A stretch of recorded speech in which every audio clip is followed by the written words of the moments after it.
Okay, so before I begin this podcast, I would like to say thanks, as did one interviewee with me. Although saying thanks could be extended far longer than I do it here, this will take a while and, of course, will increase the podcast duration. Yet, gratitude shows respect, mindfulness, and care. And as Robin Wall Kimmerer said in her book in a similar way, it's not a pity that we have so much to be grateful for, even if, or rather, because we are living in a social world geared towards acceleration and appropriation. So let's say thanks to the night when we could sleep and restore our energies for the day. Thanks to the sun that brings light to the morning, woke me up and brings energy, brings the energy every life on earth depends on. Thanks to the water and the soil that nurtured the wheat for the bread I am eating as breakfast. Thanks to all those people that contributed in making it. Farmers, millers, bakers, sellers, drivers. Thanks also to the birds that bring lovely sounds to my working day. And thanks to the fact that I'm able to record this podcast now, to the technology and those brilliant minds that made that possible. Thanks to all the 4 people who shared their stories with me, and to those whose texts I could read. Thanks for being able to read. My health, my family, my friends, my study colleagues, and for this beautiful day.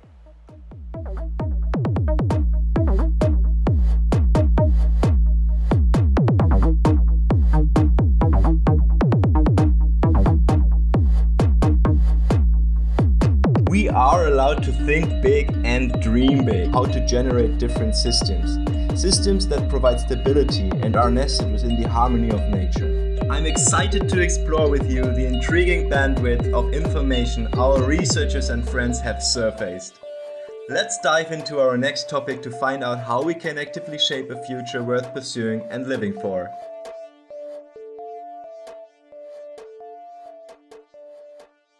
By being together with the earth, being together with the birds, being in the sun, feeling the warmth of the sun touch your skin on the cold morning while the fog and the dew are slowly making their way out. It's listening to the bird calls in the morning. And by being a part of all these sensory experiences, all these sensory happenings, we become touched. And we start to remember our connection to all these other beings. And that is enriching for our everyday lives. That was Joscha Grolms, an internationally renowned tracker and wilderness guide, author, and co-leader of the German wilderness education school Wildniswissen. I had the fortunate chance to talk to him in preparation of this podcast, where we will explore the question of if and how the emerging and growing field of wilderness education might contribute to a paradigm shift in our prevailing relation to nature. Such a shift would be a promising leverage for the deep socio-ecological transformation needed in what some call the Anthropocene. Wilderness education as a pedagogical stream gained increasing interest throughout recent decades in Germany and other global north countries, first of all, of course, the US and Canada. It aims to promote knowledge, attitudes, and behavior for dealing sustainably with a rather untouched nature, or so-called untouched, by sharing insights, concrete techniques, and practical skills that make it possible to feel at home in nature. Well, but how does that affect the detrimental paradigm according to which humans are shaping the earth, as the Anthropocene thesis claims? Well, first of all, following the critique articulated by the US-American sociologist Jason Moore, I want to suggest talking about the Capitalocene rather than about the Anthropocene, for blaming anthropos, hence humanity as a uniform entity, veils interrelations of power and production and reproduction, neglects the manifold human modes of being as a part of and with nature, and it reproduces modern narratives, in essence, the reductionist binary of humanity and nature. The latter, humanist thought's ontological project, so to say, and the paradigm I want to refer to, runs deep in our so-called enlightened modern ways of approaching our lived worlds and facilitates the fragmentation, quantification, and rationalization of nature that is necessary for capitalism's operationalization. Along Moore's lines, humanity in nature is a practically violent abstraction, as it enables capitalism's world historical praxis, a praxis of cheapening the lives and work of many humans and most non-human natures. This is a praxis of domination and alienation, operative simultaneously through the structures of capital, knowledge, and feeling. Indeed, in a modern way of being in the world, we become just functioning parts of the capitalist machine, alienated from ourselves and from an objectified nature, enclosed in a humanist, anthropocentric worldview and detached from our home and the origin of all beings and things, trying to control nature for the sake of growth. But if I'm fighting a fight against nature, evidently, in the long run, I always end up losing because I am a part of nature. I am a part of nature. We are lacking a better word than nature. Note what comes to your mind when you think about nature. It's something detached from you, isn't it? What's worse, it is an it. Since we're using a language where the objectifying of Mother Earth, Father Sun, the objectifying of these beings is so entrenched that we can barely make a sentence without already objectifying her. She becomes an it, the mountain becomes an it, everything becomes an it. And then if they are just its, that is a great foundation for exploitation, because then the mountain is no longer a mountain god, a being that we revere and awe, but he's just a container. It's a source of resources for us. And so in the language and the thoughts behind that is a worldview that that makes the raping of Mother Earth possible. Now, obviously, to experience, to feel, and to live up to the creed I am a part of nature is to break loose from the shackles of such a violent modern perspective on an already linguistically objectified, rationally separated, and for exploitation subjected nature, whom I will for now not call an it anymore. So, as to reconnect with our common mother, wilderness education arose out of a convergence of ideas about the wild, education, and the realities of an emerging geological epoch, witnessing, well, we know it, mass species extinctions, catastrophes, the loss of habitats, the degradation of ecosystems' functionalities, and an accelerating climate crisis.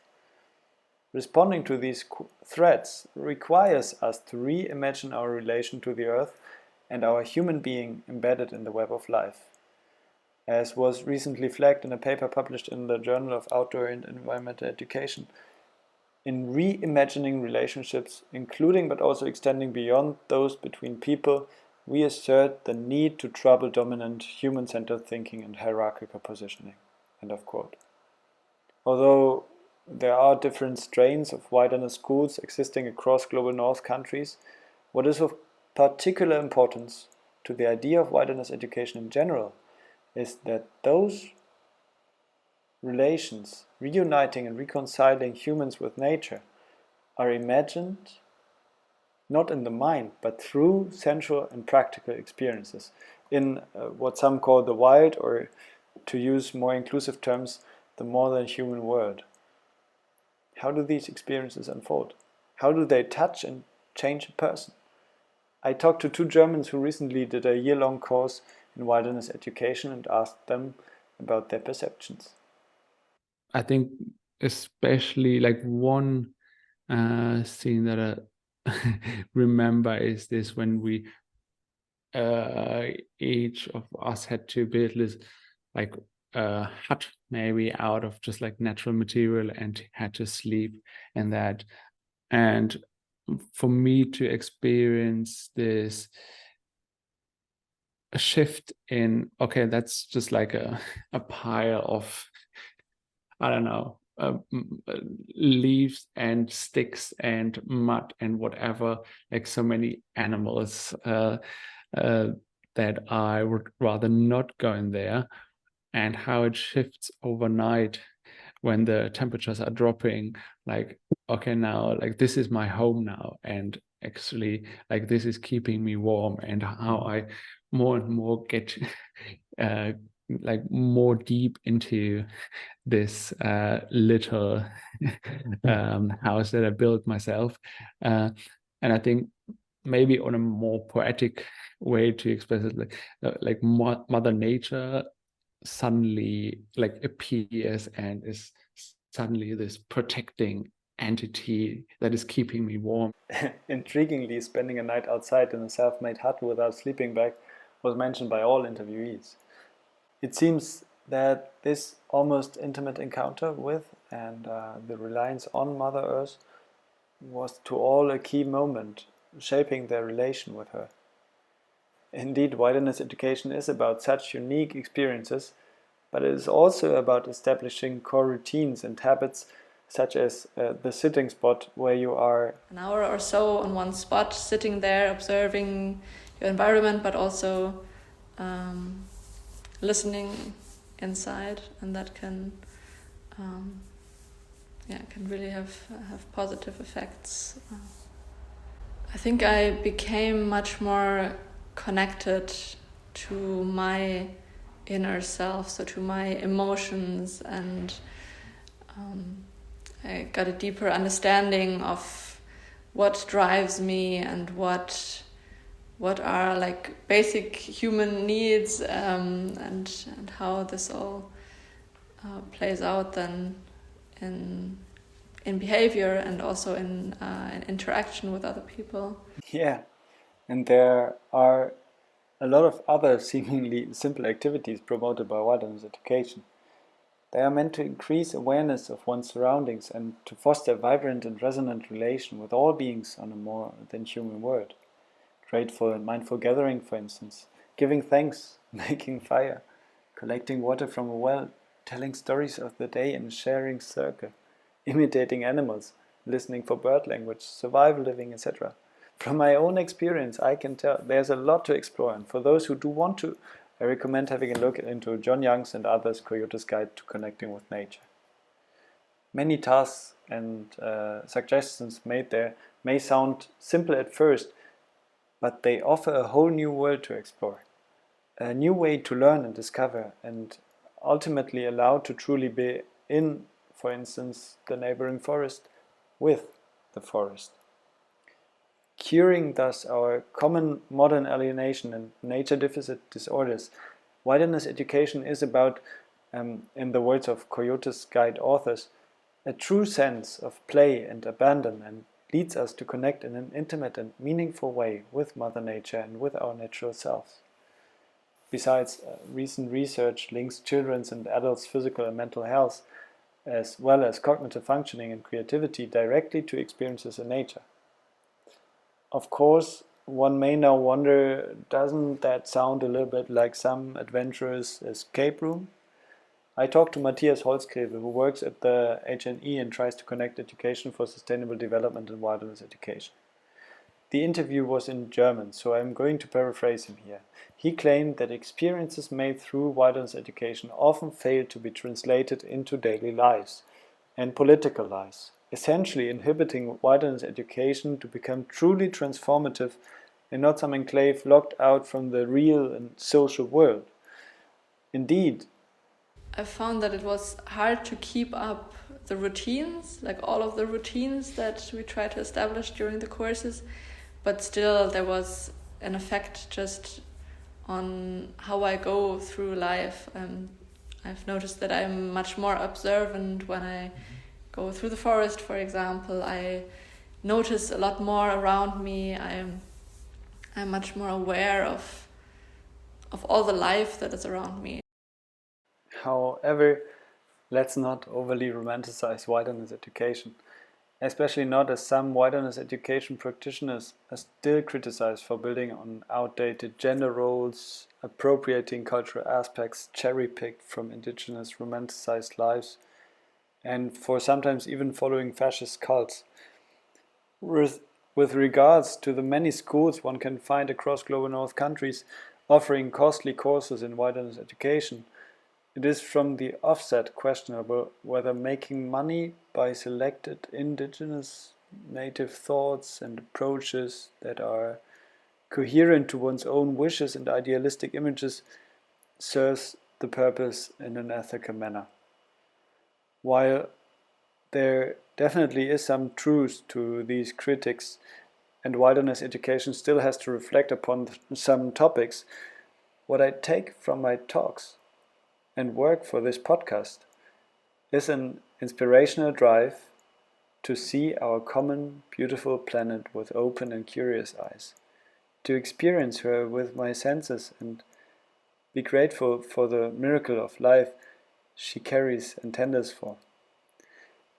Maybe that language is a little too mystical to some, and maybe some would doubt the contribution to system change that wilderness education can make. But I would like to invite you to just try and see what it does to you. Try to feel the grass with your bare feet, and if you can manage to sneak like a fox, open your eyes like an owl, or listen like a deer.